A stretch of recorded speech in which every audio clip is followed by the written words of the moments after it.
The A340 family is fitted with two ATC transponders, which provide responses including altitude reporting to radar interrogations. In normal operation, ADR1 provides barometric information to ATC1, ADR2 supplies ATC2. A traffic alert and collision avoidance system, TCAS, provides the crew with traffic information and warnings of potential conflicts with avoidance instructions.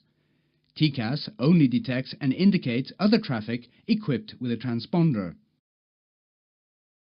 A control box located on the center pedestal allows the pilot to control the ATC and TCAS systems.